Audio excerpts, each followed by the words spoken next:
আসসালামু আলাইকুম ওরহমতুল্লাহ। ডেইলি আমল চ্যানেলের পক্ষ থেকে আপনাদের স্বাগতম। ইসলামী সাহিত্য থেকে আজ আমরা উপস্থাপন করব জামায়াতে ইসলামীর বৈশিষ্ট্য, লেখক অধ্যাপক গোলাম আজম, প্রকাশনা বিভাগ, বাংলাদেশ জামায়াতে ইসলামী। বিসমিল্লাহির রহমানির রহিম। জামায়াতে ইসলামীর বৈশিষ্ট্য। জামায়াতে ইসলামীর কর্মী ও সদস্যদের তথা রুকনদের নিকট নতুন করে তাদেরই প্রাণপ্রিয় জামায়াতের বৈশিষ্ট্য আলোচনা করা আপাতদৃষ্টিতে অপ্রয়োজনীয় মনে হতে পারে, কিন্তু এ আলোচনা অত্যাবশ্যক। কারণ জামায়াতে ইসলামী গতানুগতিক কোনো ইসলামী দল নয়। বাংলাদেশে বহু দল ও প্রতিষ্ঠান ইসলামের বিভিন্ন ধরনের খেদমত করে যাচ্ছে। মাদ্রাসা, খানকা, তাবলিগ, ওয়াজ, দারসে কোরআন, ইসলামী সাহিত্য ইত্যাদির মারফতে ইসলামের ব্যাপক খেদমত হওয়া সত্ত্বেও যে কারণে অবিভক্ত ভারতে ১৯৪১ সালে জামায়াতে ইসলামী কায়েম হয়েছিল, সে কারণেই এখনও এ জামায়াত আপন বৈশিষ্ট্যের দরুনই এদেশেও অপরিহার্য। পাক ভারত বাংলা উপমহাদেশে জামায়াতে ইসলামী এমন একটা নাম যা ইসলামী আন্দোলনের প্রতিশব্দে পরিণত হয়েছে। ইসলামী আন্দোলন কুরআন পাকে বর্ণিত জিহাদুন ফি সাবিলিল্লাহ কথাটিরই সার্থক অনুবাদ। আর নবী করিম সাল্লাল্লাহু আলাইহি ওয়াসাল্লাম ইকামাতে দিনের যে সফল সংগ্রাম করে গেলেন, সে মহান প্রচেষ্টাকেই জিহাদুন ফি সাবিলিল্লাহ বলা হয়েছে। আল্লাহর শেষ নবী আল্লাহর দিনকে দুনিয়ায় বিজয়ী করার যে মহান আন্দোলন করে বাস্তবে তা কায়েম করে গেলেন, ঠিক সে উদ্দেশ্যে কর্মনীতি ও কর্মসূচি নিয়ে জামায়াতে ইসলামী ছাড়া এ উপমহাদেশে আর কোনো নামে কোনো সংগঠন আছে বলে আমাদের জানা নেই। ইসলামের বিভিন্ন ধরনের বড় বড় খেদমতে নিযুক্ত অগণিত দল, সংগঠন ও প্রতিষ্ঠান অবশ্যই আছে, এবং এসব খেদমত নিশ্চয়ই ইকামাতে দিন ও ইসলামী আন্দোলনের সহায়ক। কিন্তু সরাসরি ইকামাতে দিনের প্রোগ্রাম ও প্রস্তুতি আর কারো মধ্যে দেখা যায় না। জামায়াতে ইসলামীর বাইরে এত উলামা, মাদ্রাসা, খানকাহ ও সংগঠন থাকার ফলে সাধারণ মুসলমান তো বটেই, এই জামায়াতের সাথে সম্পর্কিত সব লোকের পক্ষেও তুলনামূলকভাবে বিচার করে জামায়াতে ইসলামীর বৈশিষ্ট্যপূর্ণ গুণাবলীকে ভালোভাবে বুঝতে পারা সহজ নয়। পৃষ্ঠা ৪।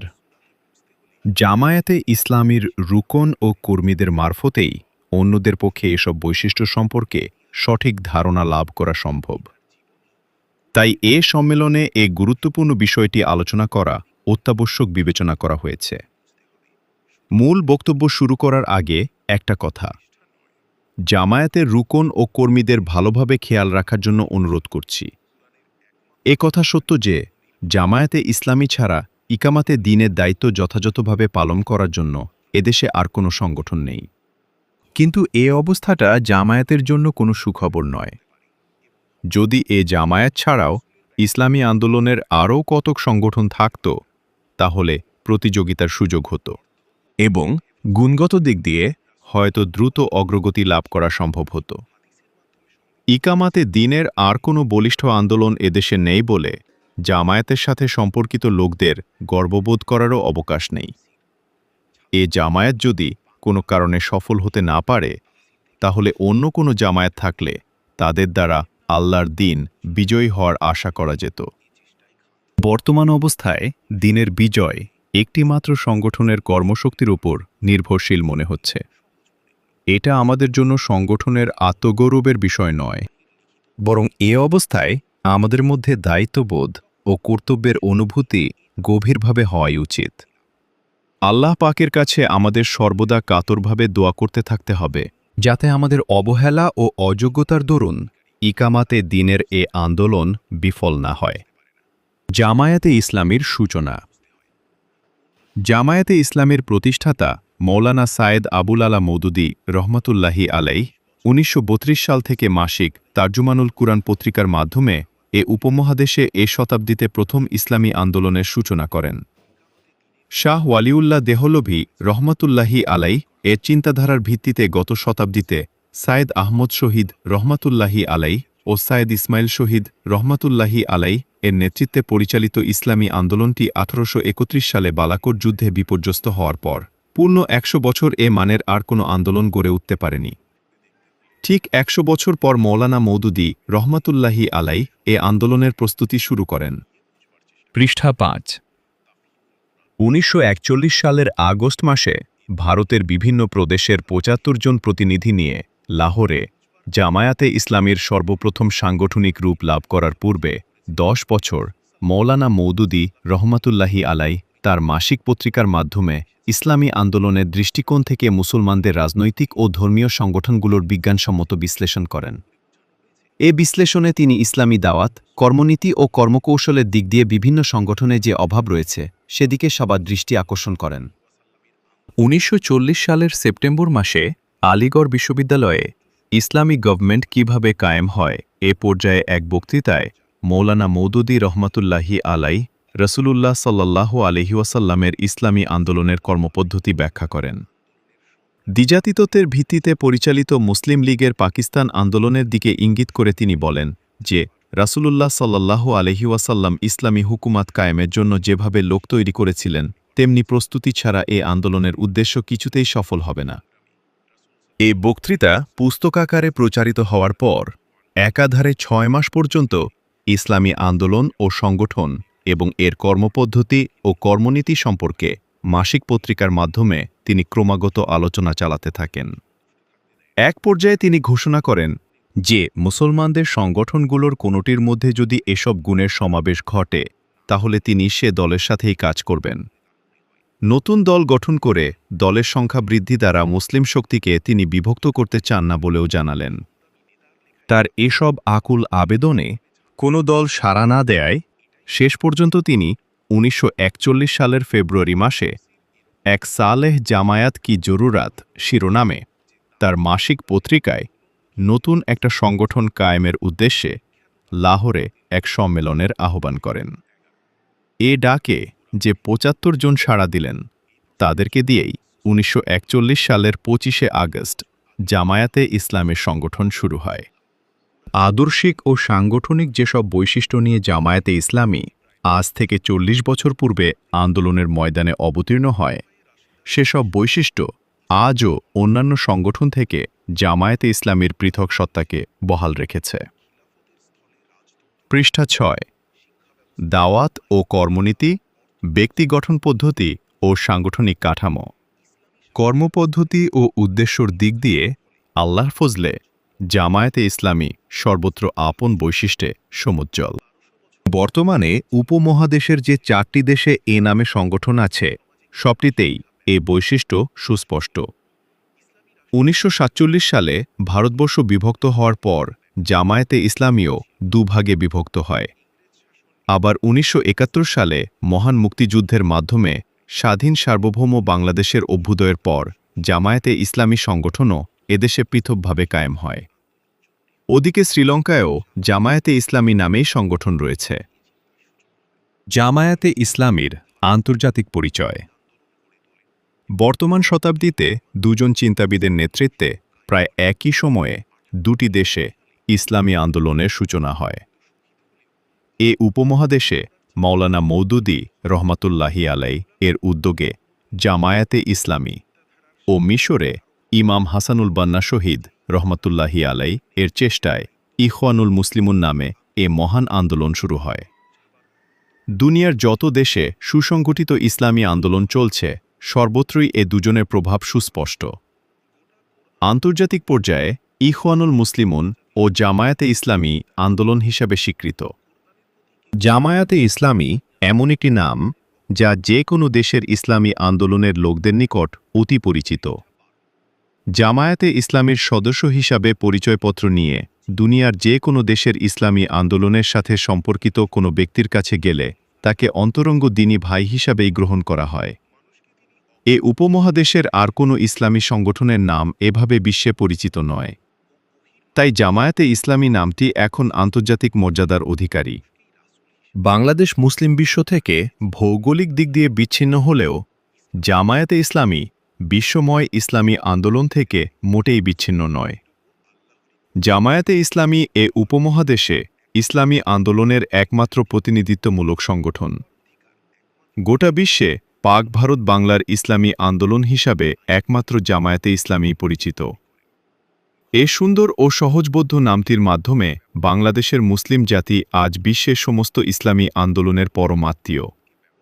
পৃষ্ঠা ৭ আয়াতুল্লাহ রুহুল্লাহ খুমিনির ইসলামী আন্দোলন ইরানে বিজয়ী হওয়ার পর এ আন্দোলন আন্তর্জাতিক পরিচিতি লাভ করে।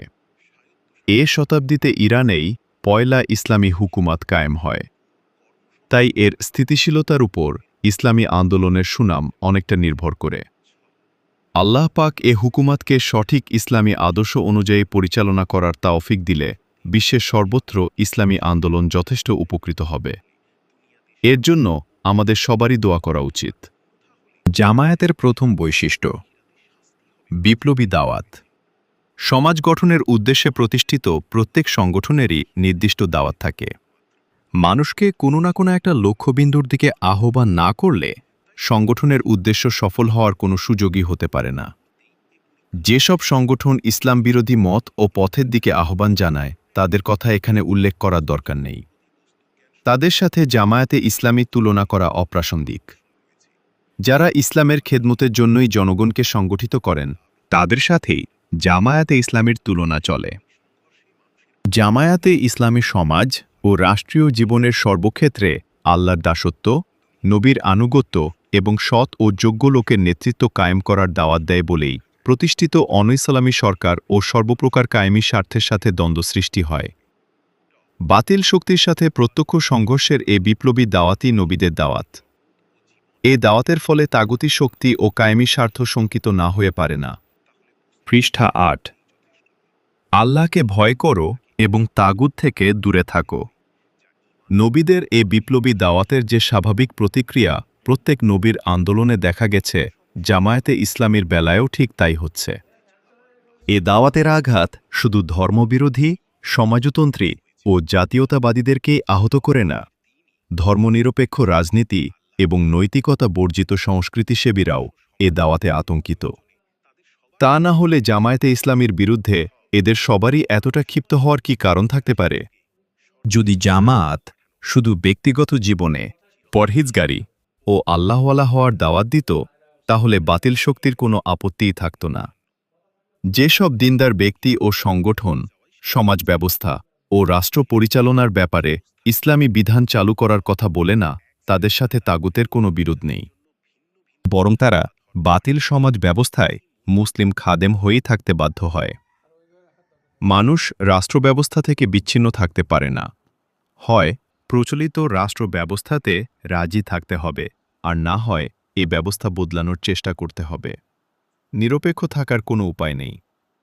তাই যারা আল্লাহর দাসত্ব ও নবীর আনুগত্যের ভিত্তিতে সমাজ ও রাষ্ট্রের নেতৃত্ব পরিবর্তনের দাওয়াত দেয় না, তারা প্রতিষ্ঠিত বাতিল নেতৃত্বকেই মেনে নেয়। আর বাতিল নেতৃত্ব এ জাতীয় দিনদার লোকদেরকে ইসলামী আন্দোলনের বিরুদ্ধে সময় ও সুযোগ মতো ব্যবহার করতে সক্ষম হয়। জামায়াতে ইসলামের দাওয়াতের এটা একটা উল্লেখযোগ্য বৈশিষ্ট্য যে জামায়াত কোনো ধর্ম, সম্প্রদায় ও শ্রেণী বিশেষকে দাওয়াত দেয় না। জামায়াত সকল মানুষকে এক আল্লাহর সৃষ্টি হিসাবে একমাত্র তারই দাসত্ব গ্রহণের দাওয়াত দেয়। জন্মগতভাবে মুসলিম পিতামাতার সন্তান হয়েও কোনো ব্যক্তি ইসলামের দুশমন হয়ে যেতে পারে। আবার কোনো অমুসলিমের সন্তানও আল্লাহর দাসত্ব কবুল করে দিন ইসলামের জন্য জীবন দিতে পারে। তাই জামায়াতের দাওয়াত সবারই প্রতি। যারাই এ দাওয়াতে সাড়া দেয় তারাই ইসলামের সৈনিক। জামায়াত তাদেরকেই সংগঠিত করতে চায়। জামায়াত মুসলিম জাতীয়তাবাদী দল নয়, ইসলামী আদর্শের পতাকাবাহী দল। এটা কোনো সম্প্রদায় বিশেষের দল নয়, ইসলামী আদর্শের অনুসারীদের দল। পৃষ্ঠা ৯। জামায়াতের দ্বিতীয় বৈশিষ্ট্য ইসলামী বিপ্লবের উপযোগী ব্যক্তি গঠন পদ্ধতি। যারা যেভাবেই ইসলামের খেদমত করতে চান তারা মানুষের মন মগজ ও চরিত্র গঠনের জন্য অবশ্যই চেষ্টা করেন। মাদ্রাসার ছাত্রদের মধ্যে নিশ্চয়ই এমন কিছু ইসলামী গুণ ও যোগ্যতা সৃষ্টি হয় যা কলেজ বিশ্ববিদ্যালয়ে হয় না। মাদ্রাসার মারফতে যারা দ্বীনের খেদমত করছেন তারা যে ধরনের লোক তৈরি করার পরিকল্পনা রাখেন সে জাতীয় লোকই সেখানে পয়দা হয়। তেমনি খানকার মাধ্যমে যারা লোক তৈরি করছেন তারাও বিশেষ এক ধরনের মন মগজ ও চরিত্র গঠন করছেন। তাবলিগ জামায়াতের চেষ্টায় আর এক ধরনের ব্যক্তি চরিত্র সৃষ্টি হচ্ছে। মাদ্রাসা, খানকা ও তাবলিগের মাধ্যমে যে ইসলামী মন মগজ ও চরিত্র তৈরি হচ্ছে এ কথা নিশ্চয়ই কেউ অস্বীকার করতে পারে না। কিন্তু ইসলামী রাষ্ট্র কায়েম করে গোটা সমাজ ব্যবস্থাকে আল্লাহর দাসত্ব ও নবীর আনুগত্যের ভিত্তিতে গঠন ও পরিচালনা করার উদ্দেশ্যে যে ধরনের নেতৃত্ব ও কর্মী বাহিনী সৃষ্টি হওয়া প্রয়োজন তা ওই 3 পদ্ধতিতে তৈরি হওয়া স্বাভাবিক নয়। ইসলামী বিপ্লব সাধনের উদ্দেশ্যে যে ধরনের লোক দরকার তাদের মধ্যে নিম্নলিখিত যোগ্যতা অবশ্যই সৃষ্টি হতে হবে। 1. ঈমানী যোগ্যতা। ক আল্লাহ ও তার রসুলের প্রতি গতানুগতিক ঈমানই যথেষ্ট নয়। কুরআনে বর্ণিত ও হাদিসে বিশ্লেষিত আল্লাহ পাকের যাবতীয় গুণাবলীতে আল্লাহকে একক ও অদ্বিতীয় বলে বিশ্বাস করাই হল তাওহীদ।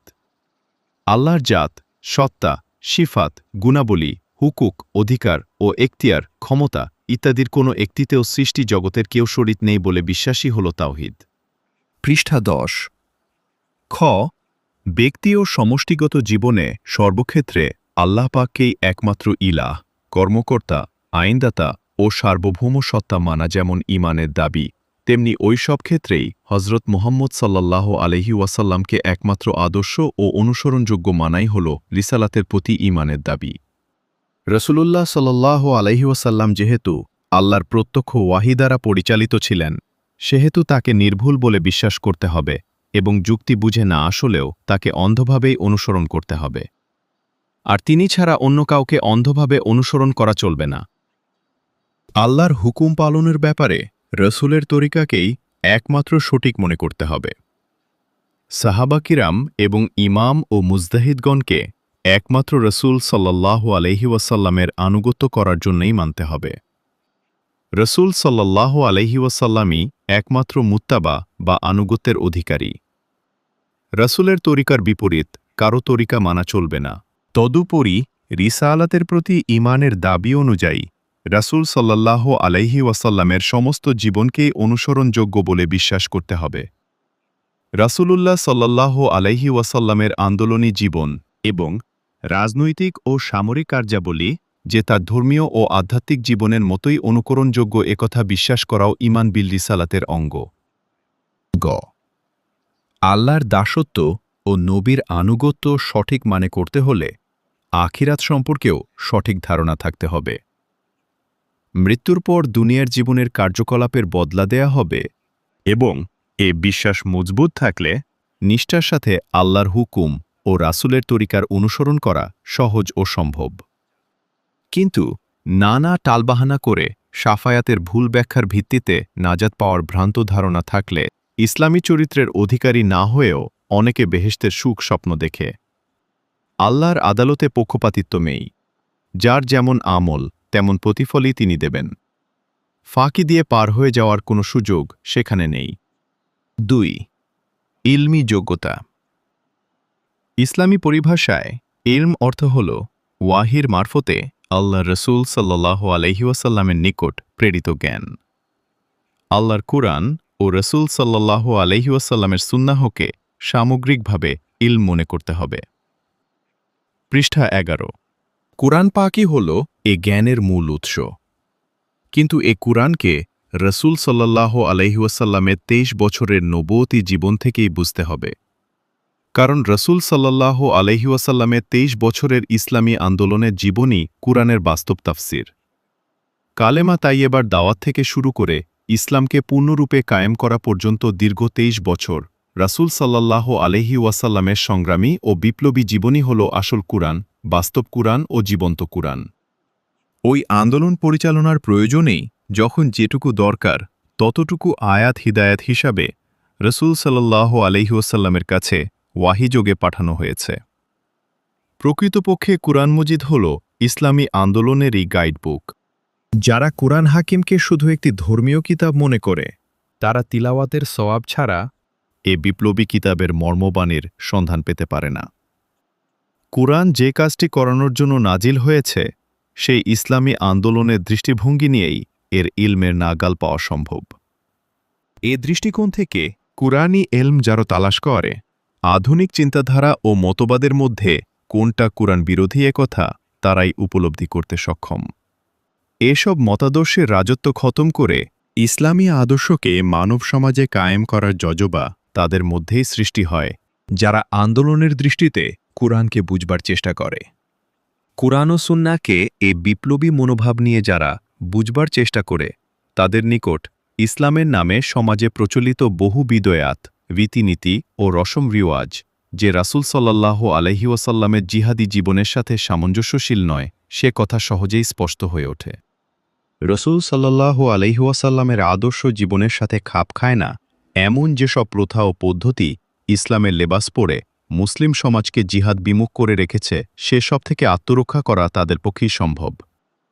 ইসলামের এই ইলমি যোগ্যতা অর্জনের চেষ্টা না করলে বহু তাফসির, হাদিস ও ফিকহার চর্চা করা সত্ত্বেও ইসলামের প্রকৃত শিক্ষা থেকে বঞ্চিত থাকতে হবে। পৃষ্ঠা 12। 3. আমলি যোগ্যতা। আমল মানে কাজ।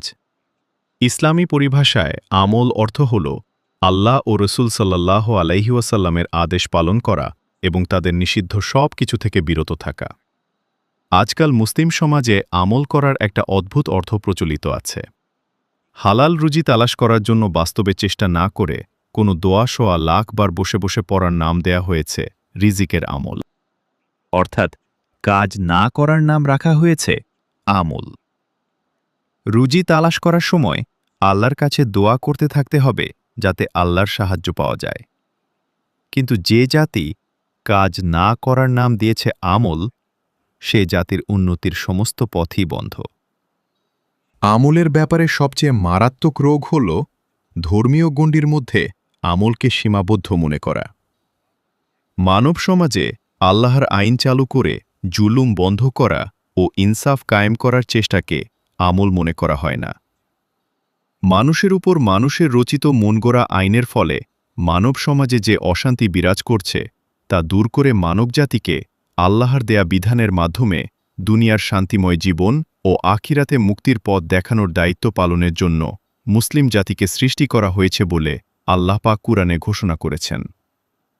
এ বিরাট দায়িত্ব পালন করা যে আমলের প্রধান দিক, সে কথা মুসলমানরাই ভুলে গেছে।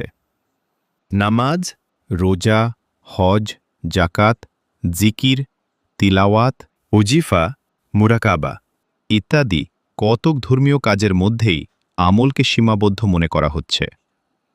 আল্লাহর জমিনে আল্লাহর বিধানকে চালু করার মাধ্যমে আল্লাহর খিলাফতের দায়িত্বকে আমলের হিসাবেই আনা হচ্ছে না। অথচ খিলাফতের দায়িত্ব পালনের জন্যেই মানুষকে পয়দা করা হয়েছে বলে কুরআনে ঘোষণা রয়েছে। আমি সমস্ত মুখলিসিনে দ্বীনের খেদমতে আরজ করতে চাই যে প্রচলিত মাদ্রাসা, খানকা, তাবলিগ ও ওয়াজের মাধ্যমে উপরে বর্ণিত ইমানি, ইলমি ও আমলি যোগ্যতা সৃষ্টি হচ্ছে কিনা তা ইনসাফের সাথে বিচার করুন। সব কারখানা সব রকম জিনিস পয়দা করে না। প্রত্যেক কারখানায় ওই জিনিসই তৈরি হয় যে জিনিস তৈরি করার উদ্দেশ্যে সে কারখানা কায়েম করা হয়। মাদ্রাসা ও খানকায় যদি ইকামাতে দ্বীনের যোগ্য লোক তৈরির কর্মসূচিই না থাকে, তাহলে সেখানে ইসলামের অন্যান্য যত গুণী সৃষ্টি হোক, বাতিলকে উৎখাত করে দ্বীনে হককে কায়েম করার মতো ইমানি, ইসলামী ও আমলি যোগ্যতা কিছুতেই সৃষ্টি হতে পারে না। পৃষ্ঠা 13। জামায়াতে ইসলামীর বৈশিষ্ট্য এখানেই। জামায়াতের বিপ্লবী দাওয়াত নিয়ে কর্মীরা যখন ময়দানে কাজ করতে থাকে, তখন ইসলাম বিরোধী শক্তি ও ছোট বড় সব রকমের কায়েমি স্বার্থের সাথে দ্বন্দ্ব ও সংঘাত শুরু হয়ে যায়। ফলে ইকামাতে দ্বীনের জন্য যে বলিষ্ঠ ঈমান প্রয়োজন, কোরআনকে বুঝাবার জন্য যে জাতীয় ইলম দরকার এবং তাগুতের সাথে মোকাবিলা করার জন্য যে ধরনের আমলি যোগ্যতা অপরিহার্য, সে ঈমান, ইলম ও আমল তাদের মধ্যে পয়দা হতে থাকে। পানিতে হাবুডুবু না খেয়ে যেমন সাঁতারের যোগ্য হতে পারে না, তেমনি ইসলামী আন্দোলনের ময়দানে না নামলে এ জাতীয় ঈমানি, ইলমি ও আমলি যোগ্যতা হাসিল হতে পারে না। নবী করিম সাল্লাল্লাহু আলাইহি ওয়াসাল্লামের ইসলামী আন্দোলন এ কথার উজ্জ্বলতম সাক্ষী। সমস্ত নবীর জীবনেই এ কথা সত্য। নবীগণ শ্রেষ্ঠতম মানুষ হওয়া সত্ত্বেও এবং মানুষ হিসাবে তাদের উন্নত চরিত্র দুশমনদের স্বীকার করতে বাধ্য হওয়া সত্ত্বেও তাদের দাওয়াতের বিরুদ্ধে কায়েমি স্বার্থ ও তাগুতি শক্তি এমন মারমুখী হল কেন? আর এ যুগের তাগুত ও বাতিল শক্তি মাদ্রাসা, খানকা, তাবলিগ ও ওয়াজের বিরুদ্ধে তেমনি মারমুখী নয় কেন? যে কেউ নিরপেক্ষ দৃষ্টিতে চিন্তা করলে এ প্রশ্নের জবাব সহজেই পাবে। মাদ্রাসা, খানকা, ও তাবলিগের দ্বারা দিনের বড় খেদমত হওয়া সত্ত্বেও এসব প্রতিষ্ঠানের কর্মসূচিতে ইকামাতে দিনের কোনো প্রোগ্রাম নেই। খেদমতে দিনের প্রোগ্রাম দ্বারা যে জাতীয় মন মগজ ও চরিত্র সৃষ্টি হয় তা ইকামাতে দিনের জন্য মোটেই যথেষ্ট নয়। প্রচলিত মাদ্রাসা সিলেবাস, খানকার তালকিনে এবং তাবলিগ জামাতের চিল্লায় অনেক ইসলামী গুণের সৃষ্টি হয় বটে, কিন্তু জিহাদ ফি সাবিলিল্লাহ ও ইকামাতে দিনের জন্য প্রয়োজনীয় ইমানি, ইলমি ও আমলি যোগ্যতা সৃষ্টি হয় না। এ জাতীয় যোগ্যতা সৃষ্টির কোনো পরিকল্পনাই সেখানে নেই। তাই ইসলাম বিরোধী শক্তি মাদ্রাসা, খানকাহ ও তাবলিগকে তাদের জন্য বিপজ্জনক মনে করে না। তাদের সাথে তাগুতি শক্তির কোনো বিরোধ নেই, অথচ রাসূলুল্লাহ সাল্লাল্লাহু আলাইহি ওয়াসাল্লামের সাথে ওই শক্তির চরম বিরোধ ছিল। পৃষ্ঠা ১৪। জামায়াতে ইসলামী ব্যক্তি গঠনের জন্য ওই স্বাভাবিক পদ্ধতি গ্রহণ করেছে যা আল্লাহর রাসূলগণ করেছিলেন। প্রকৃতপক্ষে জামায়াতে ইসলামী ঈমান, ইলেম ও আমলের এক ব্যাপক আন্দোলন। ইসলামের প্রতি সত্যিকার ঈমান, কুরআন ও সুন্নাহর সঠিক ইলেম ও খাঁটি মুসলিমের ব্যাপক আমলের এক মহান প্রচেষ্টারই নাম জামায়াতে ইসলামী। জামায়াতে ইসলামীর তৃতীয় বৈশিষ্ট্য: তাকওয়া ভিত্তিক সংগঠন। অন্যান্য রাজনৈতিক দল কমিটি গঠনের মাধ্যমে সংগঠন গড়ে তোলে। যারা দল গঠনের উদ্যোগ নেন তারা সংগঠনের আদর্শ ও উদ্দেশ্য ঘোষণা করার পর যখন কিছু লোক সে দলে যোগদান করতে রাজি হন, তখন এ লোকদেরকে নিয়েই একটি কমিটি গঠন করা হয়। সভাপতি, সহসভাপতি, সেক্রেটারি ও অন্যান্য পদ বণ্টন করে গ্রাম, ইউনিয়ন, থানা, জেলা ও জাতীয় পর্যায়ে কমিটি গঠন করা হয়ে থাকে। লোক তৈরি করার কোনো পদ্ধতি ছাড়াই রেডিমেড লোক দ্বারা সংগঠন গড়ে তোলা হয় বলে এ জাতীয় দলের মধ্যে সহজেই ভাঙ্গন দেখা দেয়। এক দল ভেঙে একই নামে কয়েক দল হয়। জামায়াতে ইসলামী এ প্রচলিত নিয়মে সংগঠন করে না। জামায়াতের সংগঠনে লোক ভর্তি করার যে নিয়ম রাখা হয়েছে তা ইকামাতে দ্বীনের উপযোগী লোক জোগাড় করার জন্য অত্যাবশ্যক। ইতঃপূর্বে ইমানি, ইলমি ও আমলি যোগ্যতা সম্পর্কে যা বলা হয়েছে তা ইসলামী আন্দোলনের বাইরে তৈরি হওয়া সম্ভব নয় বলে প্রথমেই কোনো লোককে জামায়াতের রুকন বা সদস্য হিসাবে ভর্তি করা হয় না। মাদ্রাসা পাশ আলিম হোক আর খানকা থেকে তরবিয়াতপ্রাপ্ত ব্যক্তি হোক, সবাইকে প্রথমে জামায়াতের সহযোগী সদস্য হিসাবে গ্রহণ করা হয় এবং তাকে নিয়মিত কর্মী হয়ে নিজেকে ইসলামী আন্দোলনের প্রোগ্রাম অনুযায়ী গড়ে উঠবার সুযোগ দেয়া হয়। কিছুদিনের মধ্যেই তিনি বুঝতে পারেন যে এ পথে চলার জন্য ব্যক্তি জীবন ও পারিবারিক জীবনে ইসলামের দাবি অনুযায়ী অনেক পরিবর্তন আনতে হবে। রুজি রোজগারে সূক্ষ্মভাবে হালাল হারামের হিসাব করতে হবে। বিবি ও মেয়েদেরকে পর্দা পালন করতে হবে। মেয়েদেরকে এমন স্কুল কলেজে পড়াশোনা করানো যাবে না যেখানে ছেলেদের সাথে এক ক্লাসে বসতে হয়। পৃষ্ঠা ১৫। মাদ্রাসার প্রিন্সিপাল হিসাবে ছাত্র সংখ্যা ও অন্যান্য ব্যাপারে মিথ্যা রিপোর্ট দেয়া যাবে না। ব্যবসায়ী হিসাবে আয়কর ফাঁকি দেওয়ার জন্য মিথ্যা হিসাব দাখিল করা যাবে না। সুদের সাথে কোনো সম্পর্ক রাখতে পারবে না। সুদে টাকা ধার নিয়ে বিল্ডিং বানানো যাবে না। বাস্তব জীবনে এ জাতীয় অনেক কিছু থেকে নিজেকে বাঁচিয়ে তাকওয়ার পথে এগুবার যাদের হিম্মত হয় তারাই পর্যায়ক্রমে জামায়াতের সদস্যপদ লাভ করে। সদস্য হওয়ার পর দ্বীনি জিন্দেগিতে আরও অগ্রগতি হচ্ছে কিনা তার নিয়মিত তদারক করার ব্যবস্থা রয়েছে। নির্দিষ্ট কতক বিষয়ে নিয়মিত মাসিক রিপোর্ট পর্যালোচনা করে দেখা হয় যে অন্তত সদস্যের নিম্নতম মান বহাল আছে কিনা। কুরআনের তাফসির পড়া, হাদিস শেখা, ইসলামী সাহিত্য পড়া, জামায়াতে নামাজ আদায় করা ও রোজ আত্মসমালোচনা করার মাধ্যমে দ্বীনি উন্নতির চেষ্টা চলছে কিনা তারও তদারক করা হয়। নিম্নতম মান বহাল না থাকলে সদস্যপদ বাতিল করা হয়। এভাবেই ইসলামী ক্যাডার গড়ে ওঠে। এ ক্যাডার ভিত্তিক সংগঠন ছাড়া কোনো আদর্শই কায়েম করা সম্ভব নয়। ইসলামী আন্দোলনের দায়িত্বশীল কর্মী হিসাবে সদস্যদের দাওয়াতি কাজের হিসাব নেওয়া হয়। আল্লাহর বান্দাদেরকে ইকামাতে দ্বীনের এ আন্দোলনে শরিক করার জন্য নিয়মিত কাজ করছেন কিনা তারও রিপোর্ট নেওয়া হয়। জামায়াতে ইসলামীর এ তৃতীয় বৈশিষ্ট্যটি তাকওয়ার জিন্দেগি হাসিল করার জন্য বিশেষ জরুরি। মাদ্রাসার ডিগ্রি, ওয়াজের যোগ্যতা, লেখার প্রতিভা ইত্যাদি সদস্য হওয়ার জন্য কোনো মাপকাঠি নয়। বাস্তবে ইসলামের বিধান পালন ও অপরকে এ পথে আনার প্রবল আগ্রহ যার মধ্যে আছে, সে লেখাপড়া না জানলেও জামায়াতের সদস্য হতে পারে। কোনো নামকরা ব্যক্তি, কোনো দলের নেতা বা কোনো ধনী লোক হলেও জামায়াতের সদস্য হিসাবে ভর্তি করা হয় না। কারণ যে মহান উদ্দেশ্যে জামায়াত গঠিত, সে উদ্দেশ্যের জন্য যেসব দিনই যোগ্যতা দরকার তা সৃষ্টি করতে হলে এ নীতি পালন করা ছাড়া উপায় নেই। অবশ্য সদস্য হওয়ার জন্য যেটুকু শর্ত রাখা হয়েছে তা পূর্ণ মুসলিমের নিম্নতম মান মাত্র। ইসলামী সমাজ চালু নেই বলে এটুকু শর্তই কঠিন ও কষ্টকর মনে হয়। বিস্তারিত ব্যাখ্যার জন্য ইসলামী দাওয়াত ও কর্মনীতি এবং সংগঠন পদ্ধতি বই দুটো পড়তে পারেন। পৃষ্ঠা ১৬। জামায়াতের চতুর্থ বৈশিষ্ট্য: নেতৃত্ব সৃষ্টির পদ্ধতি। জামায়াতে ইসলামীর সদস্যদের গোপন ভোটেই জামায়াতের সকল পর্যায়ের নেতা নির্বাচিত হয়। ইউনিয়ন ও উপজেলা জামায়াত, জেলা জামায়াত ও কেন্দ্রীয় জামায়াতের আমির ও মজলিসের শুরার সদস্যগণ জামায়াতের সাধারণ সদস্যদের প্রত্যক্ষ ভোটে নির্বাচিত হন। এই নির্বাচনের বেলায় জামায়াতের যেসব বৈশিষ্ট্য অন্যান্য সংগঠন থেকে জামায়াতের পার্থক্য নির্ণয় করে তা ইসলামের নীতিরই বাস্তব প্রয়োগ। ১. কোনো পদের জন্য কারো প্রার্থী হওয়ার অধিকার নেই। যদি কেউ আকারে ইঙ্গিতেও কোনো পদের আকাঙ্ক্ষী বলে প্রমাণিত হয়, তাহলে তাকে অযোগ্য মনে করা হয়। জামায়াতের গঠনতন্ত্রের ৬৫ নং ধারার শেষাংশে আছে যে প্রত্যক্ষ ও পরোক্ষভাবে কোনো পদের জন্য আকাঙ্ক্ষিত হওয়া বা ইহার জন্য চেষ্টা করা উক্ত পদে নির্বাচিত বা নিযুক্ত হওয়ার জন্য অযোগ্যতা হিসাবে বিবেচিত হইবে। ২. নির্বাচনে কোনো প্রতিযোগিতার সুযোগ নেই।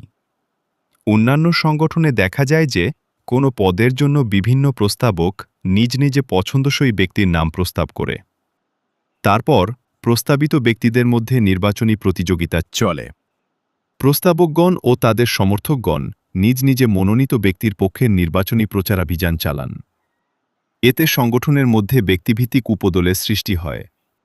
জামায়াতের নির্বাচনে কেউ প্রার্থী হতে পারেন না। তাই ক্যানভাসিংয়ের ও সুযোগ নেই। সদস্যগণ যাকে খুশি ভোট দেন এবং যার পক্ষে অধিকাংশ ভোট পড়ে তিনি নির্বাচিত বলে ঘোষণা করা হয়। এ বৈশিষ্ট্যের কারণেই জামায়াতের মধ্যে নেতৃত্বের কোন্দল বা ব্যক্তিতে কোনো সাংগঠনিক বিরোধ সৃষ্টি হয় না। ৩. জামায়াতের গঠনতন্ত্রে নেতৃত্বের জন্য যেসব গুণাবলীর উল্লেখ রয়েছে তা প্রধানত দ্বীনি যোগ্যতা। কোনো ব্যক্তির রাজনৈতিক প্রভাব, আর্থিক শ্রেষ্ঠত্ব বা উচ্চ শিক্ষাগত ডিগ্রি জামায়াতের কোনো পদের জন্য যোগ্যতার মাপকাঠি বলে গণ্য নয়।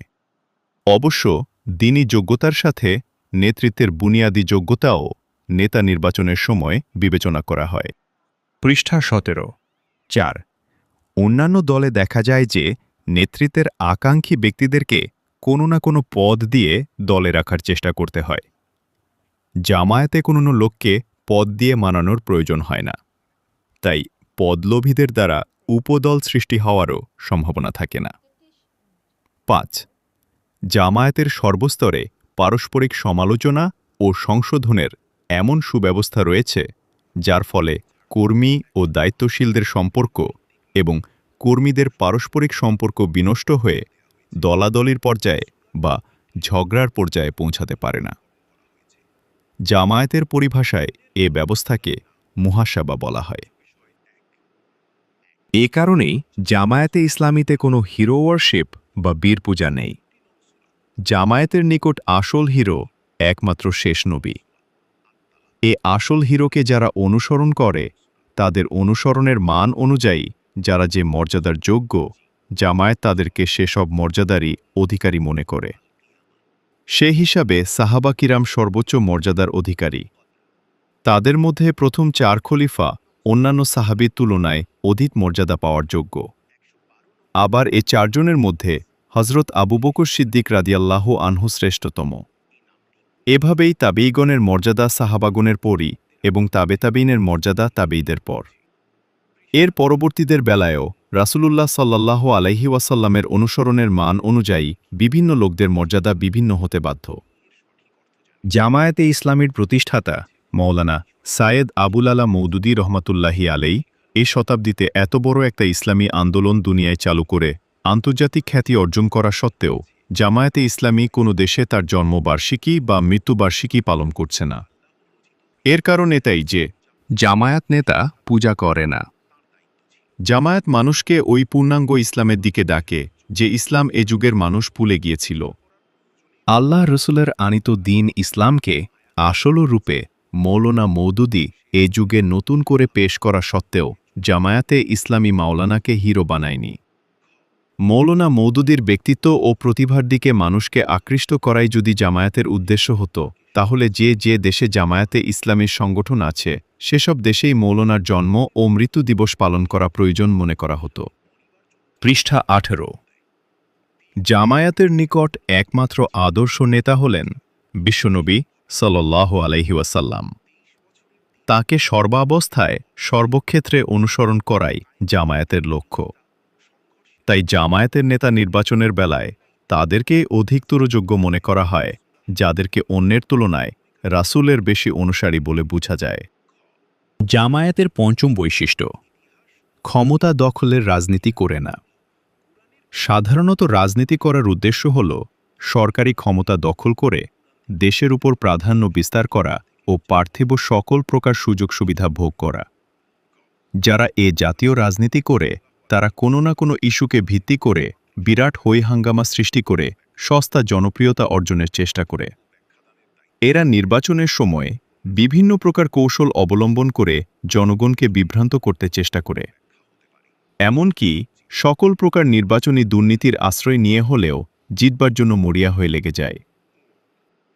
আর যারা সমাজতন্ত্রে বিশ্বাসী তারা রাজনৈতিক পরিবেশকে ঘোলাটে করার জন্য সর্বপ্রকার কূটকৌশলের আশ্রয় নেয় এবং দেশে বিশৃঙ্খলা সৃষ্টি করে ঘোলা পানিতে মাছ শিকার করার চেষ্টা করে। জনগণের সমর্থন নিয়ে তাদের উদ্দেশ্য সফল হতে পারে না বলেই তারা গণতান্ত্রিক পদ্ধতিতেই বিশ্বাসী নয়। তারা বন্দুকের নালিতেই বিপ্লব আসে বলে বিশ্বাস করে। গণতন্ত্রের সুযোগ তারা বাধ্য হয়ে গ্রহণ করলেও গণতন্ত্র তাদের আদর্শের সাথে খাপ খায় না। জামায়াত ইসলামী হাঙ্গামার রাজনীতি ও অস্ত্রের বিপ্লবে বিশ্বাসী নয়। শেষ নবী সাল্লাল্লাহু আলাইহি ওয়াসাল্লাম বিপ্লবের যে পথ দেখিয়ে গেছেন সে পথকে জামায়াত একমাত্র সঠিক পথ মনে করে। ১৩ বছর তিনি মক্কায় ইসলামী আন্দোলনের সংগ্রাম যুগে যে পদ্ধতিতে কাজ করেছেন তাই জামায়াতের নিকট আদর্শ। তিনি কোনো হাঙ্গামী রাজনীতি করেননি। বিরোধীদের হাজারো জুলুম নির্যাতন সত্ত্বেও চোরাপথে বিপ্লব করার চেষ্টা করেননি। পৃষ্ঠা 19। জামায়াতে ইসলামী বিশ্বাস করে যে ইসলামী সরকার চালানোর যোগ্য কর্মীবাহিনী তৈরি হলে আল্লাহ পাক সরকারি দায়িত্ব দেওয়ার পথ করে দেবেন।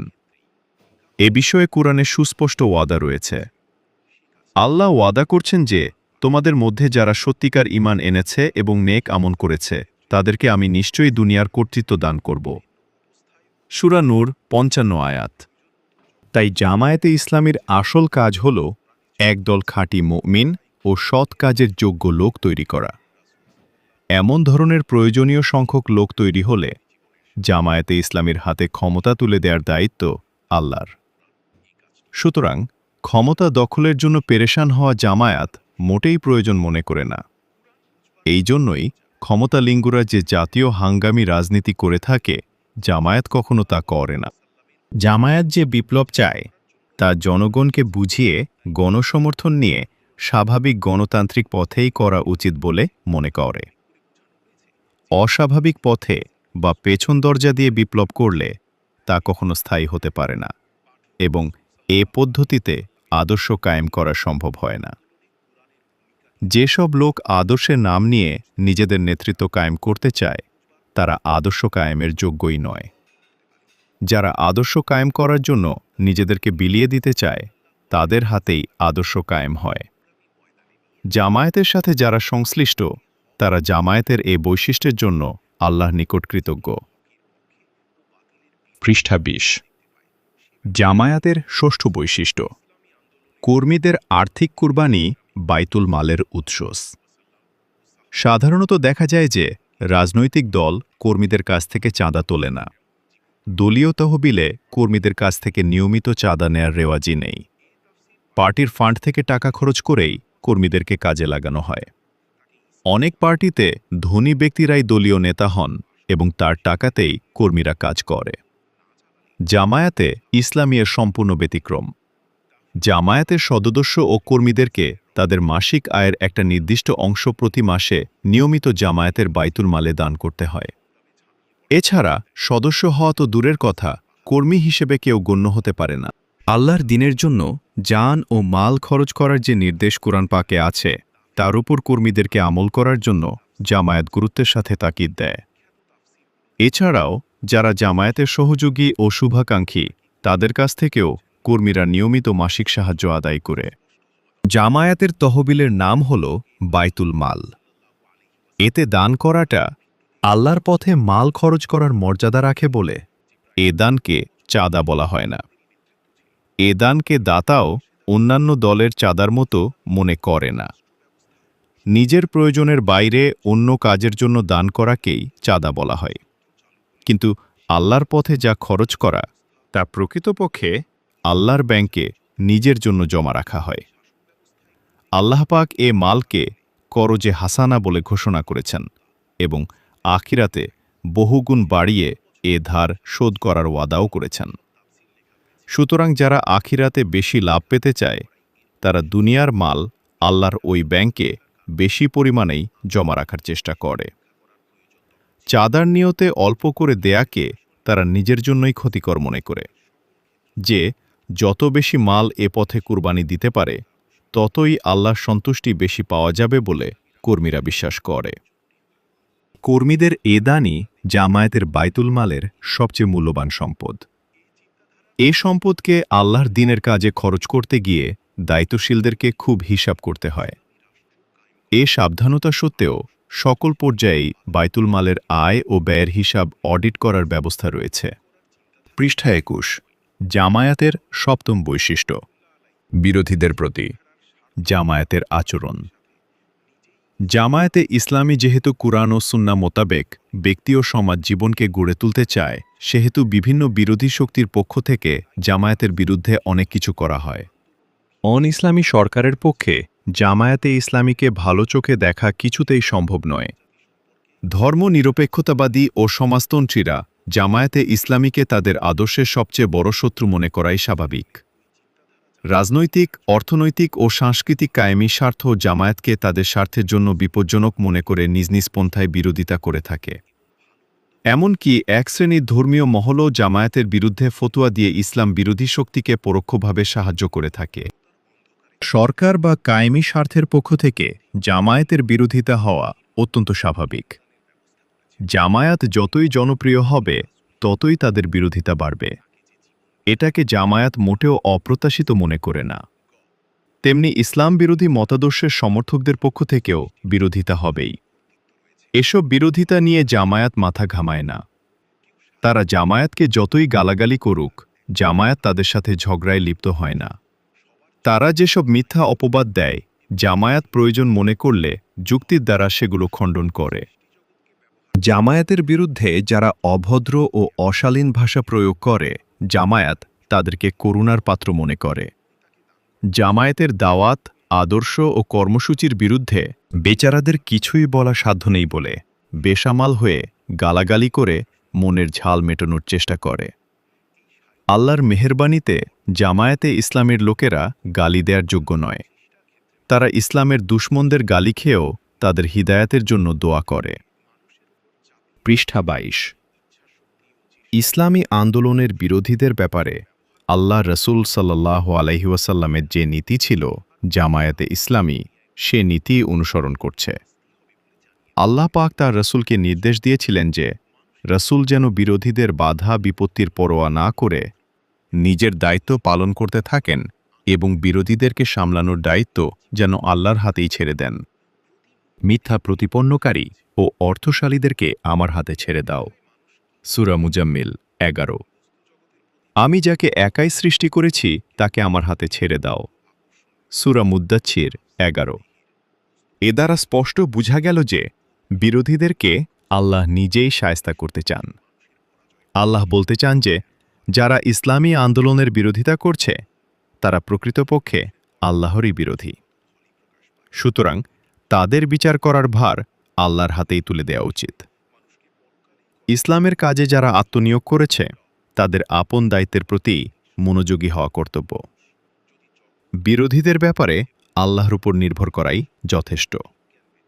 জামায়াতে ইসলামী আল্লাহ পাক ও নবী করিম সাল্লাল্লাহু আলাইহি ওয়াসাল্লামের এ নীতি নিষ্ঠার সাথে পালন করার চেষ্টা করছে। 1981 সালের মার্চ মাস থেকে মে মাসের শেষ পর্যন্ত ভারত ও রুশপন্থী কতক মুক্তিযোদ্ধা জামায়াতে ইসলামীকে খতম করার জন্য উচ্ছৃঙ্খল আচরণে লিপ্ত হয়েছিল এবং চরম বেআইনি পন্থায় জামায়াতের উপর বহু জায়গায় হামলা করা সত্ত্বেও সরকার যেভাবে নীরব ভূমিকা পালন করেছে তাতে মনে হয়েছিল যে দেশে কোনো সরকার নেই। এমনকি এক মুক্তিযোদ্ধা নেতা জামায়াতকে বেআইনি ঘোষণা করার ধৃষ্টতা পর্যন্ত প্রদর্শন করেছে। পৃষ্ঠা 23।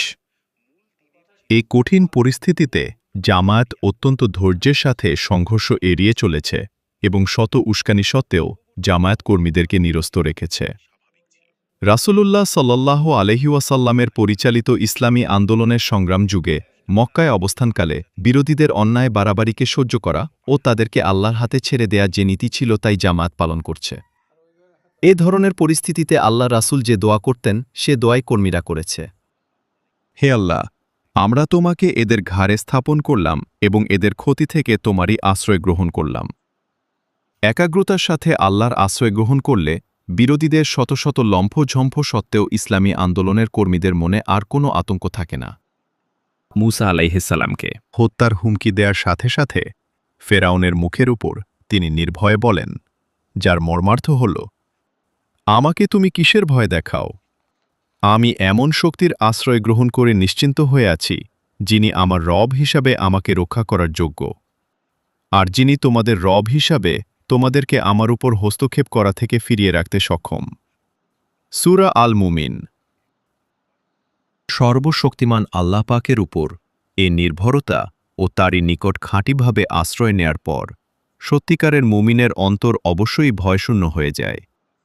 আর এ আশ্রয়ের পর যখন দেখা যায় যে আল্লাহ পাক দুশমনকে অদ্ভুতভাবে দমন করেন তখন অন্তর আরও নির্ভয় হয়ে যায়। আসল কথা হল বান্দাহকে মুনিবের নিকট পূর্ণভাবে আত্মসমর্পণ করতে হবে এবং মুনিবের দ্বীনের জন্য জীবন দেয়ার আন্তরিক সিদ্ধান্ত নিতে হবে। এটাই মুনিবের নিকট সঠিকভাবে আশ্রয় নেয়ার নিয়ম। পৃষ্ঠা 24। ধর্মীয় মহলের বিরোধিতা। ইসলাম বিরোধী ও কায়েমি স্বার্থের বিরোধিতা ছাড়া এক শ্রেণীর ধর্মীয় মহল থেকেও ইসলামী আন্দোলনের বিরোধিতা করা হয়। রাসূলুল্লাহ সাল্লাল্লাহু আলাইহি ওয়াসাল্লাম আশা করেছিলেন যে ইয়াহুদি ও নাসারা উলামা ও মাশায়েখ কুরআনের ভাষায় আহবার ও রুহবান তার দাওয়াত সহজেই কবুল করবে, কারণ আল্লাহ, রসুল, ওয়াহি, আখিরাত ইত্যাদি বুনিয়াদী বিশ্বাস তাদের রয়েছে। কিন্তু দেখা গেল যে তারাই রাসূল সাল্লাল্লাহু আলাইহি ওয়াসাল্লামের বেশি বিরোধিতা করল। তারা প্রচলিত বাতিল সমাজ ব্যবস্থার বিরোধী ছিল না। আল্লাহর দ্বীনকে সমাজে কায়েম করার কোনো চেষ্টাও তাদের ছিল না। তারা নিজ নিজ ধর্মটুকু নিয়ে ব্যস্ত ছিল। মানুষের মন গড়া আইন, শাসন ও সমাজকে তারা মেনে নিয়ে জীবন কাটাচ্ছিল। বাতিলের সাথে তারা আপোষ করে নিজেদের ধর্মীয় নেতৃত্ব নিয়েই সন্তুষ্ট ছিল। যেসব ধর্মীয় মহল জামায়াতের বিরোধিতা করেন তাদের অবস্থাটা প্রায় ওই ধরনেরই। ইসলাম বিরোধী মতবাদ, চিন্তাধারা ও শক্তির বিরুদ্ধে তাদেরকে সক্রিয় দেখা যায় না। বর্তমান ইসলাম বিরোধী সমাজ ও রাষ্ট্র ব্যবস্থাকে পরিবর্তন করে কুরআন ও সুন্নাহ অনুযায়ী দেশকে গড়ে তুলবার কোনো পরিকল্পনা বা প্রচেষ্টাটা নিয়ে তাদেরকে মাথা ঘামাতেও দেখা যায় না। জড়বাদ, ধর্মনিরপেক্ষতাবাদ, সমাজতন্ত্র ও জাতীয়তাবাদ যে দ্বীনের বিরুদ্ধে কত বড় ফিতনা, দ্বীনের পথে বাধা, তা তারা অনুভব করেন বলেও টের পাওয়া যায় না। অথচ তারা ফতোয়া দেন যে জামায়াতে ইসলামী নাকি একটা বড় ফিতনা। যারা এ জাতীয় ফতোয়া প্রচার করে বেড়ান তাদের মোকাবিলা করা জামায়াত প্রয়োজন মনে করে না, কারণ জামায়াত তাদেরকে ইসলাম বিরোধী শক্তি মনে করে না। অবশ্য ফতোয়া ইসলামের দুশমনের কাজে লাগে এবং ইসলামী আন্দোলনের বিরোধিতার সহায়ক হিসাবে কাজ করে। জামায়াতের পক্ষ থেকে এসব ফতোয়ার জবাব দেয়া হয় না, তাদের বিরোধিতার ব্যাপারটিও আল্লাহর হাতে ছেড়ে দেয়াই জামায়াত ঠিক মনে করে। ইসলামের জন্য যারা কাজ করে তাদের কাজ যতই ক্ষুদ্র হোক তাদের খেদমতকে জামাত সম্মানের দৃষ্টিতে দেখে। অবশ্য ইসলামের শুধু ধর্মীয় দিকটুকুর মধ্যেই তাদের খেদমত সীমাবদ্ধ। ইসলামের রাজনৈতিক, অর্থনৈতিক ও সামাজিক দিককে কায়েম করার দিকে যাদের মনোযোগ নেই, তারা জামায়াতের বিরুদ্ধে ফতোয়া দিলেও তাদের ধর্মীয় খেদমতকে জামায়াত শ্রদ্ধা করে। তাই তাদের বিরুদ্ধে কিছু বলা ইসলামের জন্য ক্ষতিকর মনে করেই জামায়াত নীরবে তাদের ফতোয়ার আঘাত সহ্য করে যায়। তাদের সাথে ঝগড়ায় লিপ্ত হলে ইসলামের দুশমনদের নিকট ইসলামকে হাস্যস্পদ করা হবে বলে জামায়াত মনে করে এবং তাদের সাথে বিতর্কে লিপ্ত হওয়াকে দিনের জন্য ক্ষতিকর মনে করে। গত এপ্রিল মাসে কতক মুক্তিযোদ্ধা যখন জামায়াতকে উৎখাত করতে ব্যস্ত হয়ে পড়ল, তখন একটি উলামা সংগঠনের জনৈক নেতা জামায়াতকে আঘাত করার একটা মহা সুযোগ মনে করে পত্রিকায় এক জঘন্য বিবৃতি দিলেন। এ বিবৃতিটি জামাতের বিরোধী পত্রিকায় খুব ফলাও করে প্রকাশ করা হল এবং ইসলামের দুশমনেরা এটাকে খুব করে কাজে লাগাল। জামায়াতের পক্ষ থেকে এ বিবৃতির কোনো জবাব দেয়া হয়নি, কারণ এ জাতীয় বিবৃতির জবাব না দেয়াই প্রকৃত জবাব বলে জামায়াত মনে করে। জামায়াত এ কথা দৃঢ়ভাবে বিশ্বাস করে যে দিনে হকের যে দাওয়াত নিয়ে জামায়াত কাজ করে, এর সত্যতা সূর্যের মতোই উজ্জ্বল। ফতোয়া দিয়ে ফতোয়াবাজদের প্রভাবাধীন কিছু লোককে কিছুদিন হয়তো জামায়াত থেকে ফিরিয়ে রাখা যেতে পারে, কিন্তু ফতোয়াদাতাদের সাগরেদগণের মধ্যেও বহু লোক ইকামাতে দিনের ফরজ দায়িত্ব পালন করার জন্য জামায়াতকে সমর্থন করছেন এবং তাদের সংখ্যা আল্লাহর ফজলে দ্রুত বেড়েই যাচ্ছে। ইসলামী আন্দোলনের বিরোধিতা সম্পর্কে আরও একটা কথা বিশেষভাবে উল্লেখযোগ্য। ইসলামী আন্দোলনের মাধ্যমে কর্মীদের মধ্যে যেমন ইতিবাচক গুণ সৃষ্টি হয়, ঈমান, ইলম ও আমলের দিক দিয়ে যে যোগ্যতার জন্ম হয়, সেটুকু ইকামাতে দিনের জন্য মোটেই যথেষ্ট নয়। ইসলাম বিরোধীদের দুশমনির ফলে সবর, হিকমত, তাওয়াক্কুল, নির্ভরতা, সাহসিকতা ইত্যাদি অগণিত গুণ দ্বারা কর্মীরা সজ্জিত হওয়ার সুযোগ পায়। তাই বিরোধিতাকেও ইসলামী আন্দোলনের জন্য পরোক্ষভাবে উপকারী বলেই জামায়াত মনে করে। পৃষ্ঠা ২৬, শেষ কথা।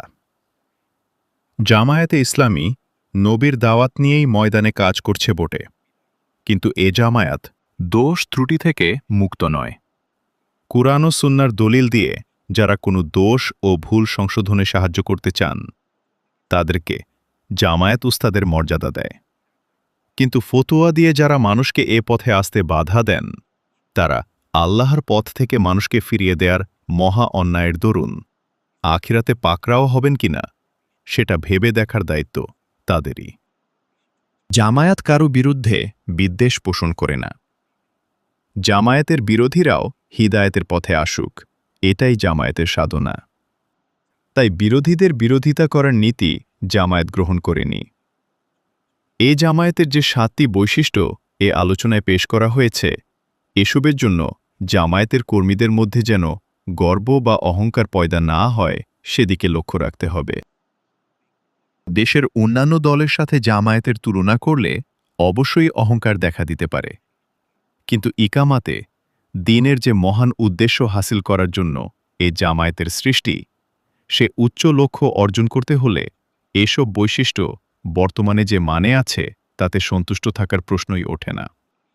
বুদ্ধিমান পথিক যেটুকু পথ অতিক্রম করেছে সেটুকুর দিকে বারবার ফিরে ফিরে দেখে আত্মতৃপ্তিবোধ করে না। গন্তব্যস্থল কতদূর সেদিকে লক্ষ্য করে দ্রুত এগিয়ে যাওয়ার চেষ্টাই সে করে। তাই জামায়াতের সাথে সম্পর্কিত সবাইকে এ বিষয়ে সচেতন থাকতে হবে। সাহাবা কিরামের জামায়াতই আমাদের আদর্শ। ওই মানে পৌঁছা সম্ভব না হলেও ওই লক্ষ্যবিন্দুকে অর্জনের চেষ্টা করতে থাকতে হবে, তাহলে কোনো সময়ই আত্মতৃপ্তির রোগ দেখা দেবে না। পৃষ্ঠা ২৭। পূর্বে উল্লেখ করা সত্ত্বেও একটা কথা আবার সবাইকে মনে রাখার তাকিদ দিচ্ছি।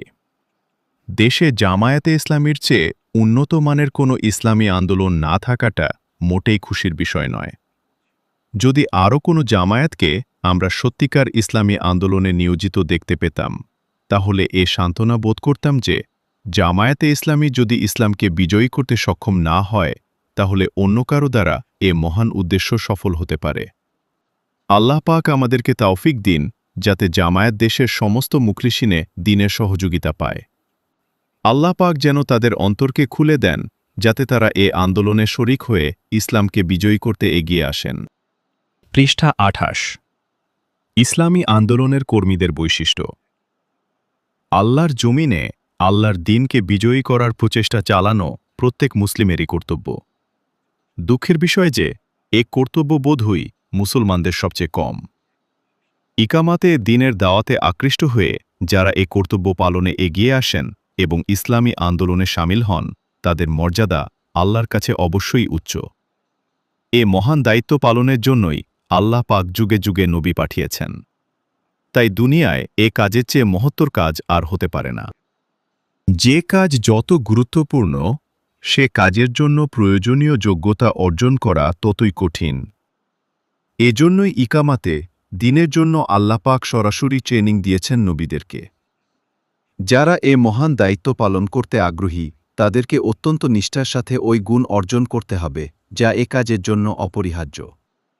যারা এ কাজ করে না, তারা অবশ্যই মুসলিম জীবনের প্রধানতম দায়িত্বে অবহেলা করছে। কিন্তু যারা এ কাজে নিয়োজিত থেকেও এর প্রয়োজনীয় গুণাবলী দ্বারা নিজেদেরকে সজ্জিত করে না, তারা এ মহান কাজকে নষ্ট করে।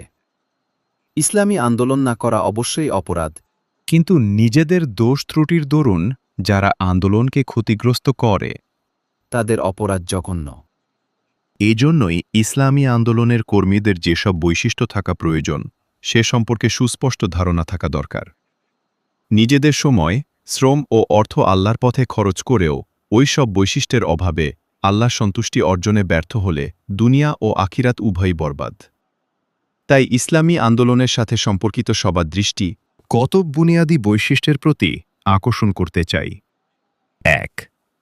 সর্বপ্রথম বৈশিষ্ট্য হল ইখলাস বা আন্তরিকতা, নিষ্ঠা ও নিঃস্বার্থতা। একমাত্র আল্লাহ সন্তুষ্টি ও আখিরাতের নাজাতের উদ্দেশ্যেই ইকামাতে দ্বীনের আন্দোলনে শরিক হতে হবে। দুনিয়ার কোনো ব্যক্তিগত স্বার্থ যদি উদ্দেশ্য হয়, তাহলে কোনো না কোনো পর্যায়ে আন্দোলন থেকে ছিটকে পড়ার আশঙ্কা রয়েছে। আন্দোলনে যোগদান করার সময়ে ইখলাস থাকা সত্ত্বেও পরবর্তীকালে ব্যক্তিস্বার্থ নিয়তকে কলুষিত করতে পারে। পৃষ্ঠা ২৯। আল্লাহর দ্বীনকে বিজয়ী করার প্রচেষ্টা ইবলিসের নিকট সবচেয়ে বেশি অপছন্দনীয়। তাই এ পথে যারা আসে, তাদের বিভিন্ন প্রকার দুর্বলতার সুযোগ নিয়ে ইবলিস তাদেরকে পথভ্রষ্ট করার আপ্রাণ চেষ্টা চালায়। আল্লাহ পাক এ পথে পদে পদে পরীক্ষা করেন। একমাত্র ইখলাসের বলেই এসব পরীক্ষায় উত্তীর্ণ হওয়া সম্ভব। প্রতিটি পরীক্ষা ইসলামী আন্দোলনের কর্মীকে প্রমোশন দিয়ে এগিয়ে নিয়ে যায়। কিন্তু ইখলাসের অভাব হলে কোনো না কোনো পরীক্ষায় ফেল করাই স্বাভাবিক। পরীক্ষার কয়েকটি ধরন থেকে এ বিষয়টা স্পষ্টভাবে বোঝা সহজ হতে পারে। ক। ইসলামী আন্দোলনে শরিক হওয়ার পর স্বাভাবিকভাবেই ইসলামের দাবি অনুযায়ী জীবনে এমন পরিবর্তন আসতে থাকে যা পরিবার পরিজন, আত্মীয় স্বজন, বন্ধু বান্ধবদের নিকট মোটেই পছন্দীয় নয়। এদিন পর্যন্ত যেসব অভ্যাস, রুচি ও চালচলনে এরা সবাই তাকে সঙ্গী হিসাবে পেয়েছে, সেসব ত্যাগ করার ফলে তাদের সাথে মানসিক দূরত্ব সৃষ্টি হওয়ারই কথা। আন্দোলনের কর্মীর জন্য তখন দুটো পথের একটিকে বাছাই করে নিতে হয়। যদি দ্বীনের ব্যাপারে তার ইখলাস থাকে, তাহলে সে তার সাথে সম্পর্কিত সবার জীবনেই তার মতো পরিবর্তন আনার চেষ্টা করে। যারা এতে রাজি হয়, তাদের সাথেই তার সম্পর্ক বহাল থাকে। আর যারা এ পথে আসতে প্রস্তুত নয়, তারা ধীরে ধীরে তার সাথে সম্পর্ক ত্যাগ করে দূরে সরে যায়। কিন্তু ইখলাসের অভাব থাকলে এ স্নায়ুযুদ্ধে সে পরাজিত হয় এবং স্ত্রী, সন্তান, আত্মীয় ও বন্ধুরাই জয়ী হয়। সে তখন ধীরে ধীরে নিষ্ক্রিয় হয়ে পড়ে, অবশেষে আন্দোলনের ময়দান থেকেই পালিয়ে যায়। ইসলামের দাবি অনুযায়ী সে যখন রুজি রোজগারকে হারাম থেকে বাঁচানোর চেষ্টা করে, তখন ক্রমেই তার আর্থিক অনটন বাড়তে থাকে। বিবি বাচ্চারা যখন খাওয়া পড়া আগের চেয়ে গরিব হয়ে যাচ্ছে বলে বুঝতে পারে, তখনই সমস্যার সৃষ্টি হয়। যদি ইসলামের ব্যাপারে ইখলাস থাকে, তাহলে হালাল কামাইয়ের ফলে অসচ্ছল জীবনযাপনেই পরিবারকে রাজি করতে চেষ্টা করবে। কিন্তু ইখলাসের সামান্য ত্রুটি থাকলে বিবি বাচ্চাদের চাপে আবার আরামের আশ্রয় নিয়ে ধীরে ধীরে আন্দোলন থেকে সরে পড়বে। পৃষ্ঠা ৩০। গ। ইসলামী আন্দোলনে অগ্রসর হওয়ার পর ইসলাম বিরোধী সরকার ও অন্যান্য শক্তির পক্ষ থেকে যখন বাধা আসে তখন ইখলাসই তার মনোবল যোগায়। জেল ও অন্যান্য জুলুম তাকে আরও মজবুত বানায়। সে তখন এসব বাধা বিপত্তিকে আল্লাহর পথে উন্নতির সোপান বলে মনে করে। কিন্তু ইখলাসের মধ্যে ত্রুটি থাকলে কোনো এক পর্যায়ে সে সবর করতে অক্ষম হবে এবং ক্রমে পিছিয়ে পড়বে। কোনো বিপদের ঝুঁকি নিতে সে সাহস করবে না। আন্দোলনে ছোট বড় কোনো দায়িত্বপূর্ণ পদে অধিষ্ঠিত হলে বাইতুল মালের ইখতিয়ার, নেতৃত্ব করার সুযোগ ও সকল মহলে আন্দোলনের প্রতিনিধিত্বের মর্যাদা পাওয়া যায়। যদি ইখলাস থাকে তাহলে এসব কর্তৃত্ব ও পদমর্যাদাকে আকাঙ্ক্ষার বিষয় মনে করে না, বরং দায়িত্ববোধের গভীরতার দরুন নেতৃত্ব না পেলেই সন্তুষ্ট হয়। ক্ষমতা, সম্মান ও মর্যাদা যত ছোটই হোক, এর একটা বিরাট মোহ মানুষের সহজাত প্রবৃত্তি। একমাত্র ইখলাসের হাতিয়ারই এ মোহ থেকে রক্ষা করতে পারে। পদমর্যাদা ও নেতৃত্ব স্থায়ী হতে পারে না। আন্দোলনে যোগ্যতর লোক পাওয়া গেলে পুরনো ব্যক্তির জায়গায় নতুন লোক নেতা হিসাবে স্বীকৃতি পাবেই। ইখলাসের এ পরীক্ষায় অনেকেই পাশ করতে অক্ষম হয়। সকলেই খালিদ বিন ওয়ালিদের মতো পদচ্যুত হয়েও সন্তুষ্ট থাকতে সক্ষম হয় না। ইসলামী আন্দোলনের কোনো পদ থেকে অপসারিত হওয়ার পর যে ব্যক্তি নতুন দায়িত্বশীলের প্রতি আন্তরিকভাবে আনুগত্য প্রকাশ করতে সক্ষম হয়, সে ব্যক্তি পদচ্যুত হওয়া সত্ত্বেও মর্যাদা ও সম্মান থেকে বঞ্চিত হয় না, বরং নতুন দায়িত্বশীল তাকে যথাযোগ্য সম্মান দেয় এবং মুরব্বী মনে করে তার পরামর্শ নিয়ে কাজ করে। তার ইখলাসপূর্ণ নেতৃত্ব পদের বাইরেও চালু থাকে, কিন্তু ইখলাসের গোলমাল থাকলে তার কথাবার্তা ও আচরণে অসন্তুষ্টি প্রকাশ পায় এবং ক্রমে এ মনোভাব তাকে আন্দোলন থেকে দূরে সরিয়ে আনে। 2. ইসলামী আন্দোলনের কর্মীর দ্বিতীয় প্রধান বৈশিষ্ট্য হল দ্বীনের এলম হাসিল করার নেশা। প্রকৃতপক্ষে এ পথের বড় খোরাকই হল কুরআন হাদিসের জ্ঞান। ইসলামী সাহিত্য কিছু পরিমাণ পড়া ও প্রচার করার পর যখন কর্মী অনুভব করে যে তার পরিচিত মহলে সে রীতিমতো আলিমের পজিশন পেয়ে গেছে, তখন সে নিজের সামান্য ইলমকেই যথেষ্ট মনে করতে থাকে। ইলমের মহাসমুদ্রের সন্ধান পাওয়ার পথে এর চেয়ে বড় কোনো বাধা নেই। পৃষ্ঠা 31। যদি সে দ্বীনের ইখলাসের অধিকারী হয়, তাহলে গোটা কুরআন হাদিসের জ্ঞান হাসিল না করা পর্যন্ত নিজেকে অত্যন্ত কাঙ্গাল মনে করবে। অর্জিত ইলমে সন্তুষ্ট ব্যক্তির নিকট প্রকৃত ইলম ধরাই দেয় না। কুরআন হাদিসের অবিরাম চর্চা ক্রমে এমন গভীর দৃষ্টি দান করে যে সে আলো দ্বারা জীবনের সব প্রশ্নেরই সন্তোষজনক জবাব পাওয়া যায়। এ ধরনের যোগ্যতা ঘরে বসে শুধু অধ্যয়ন করেই লাভ করা যায় না। আন্দোলনের ময়দানে সক্রিয় থাকা অবস্থায় কুরআন হাদিসের ইলম হাসিলের চেষ্টা করলে ওই হিকমত লাভ করা যায় যে বিষয়ে আল্লাহ পাক বলেছেন। যাকে হিকমত দান করা হয়েছে তাকে অনেক মঙ্গল দেয়া হয়েছে। 3.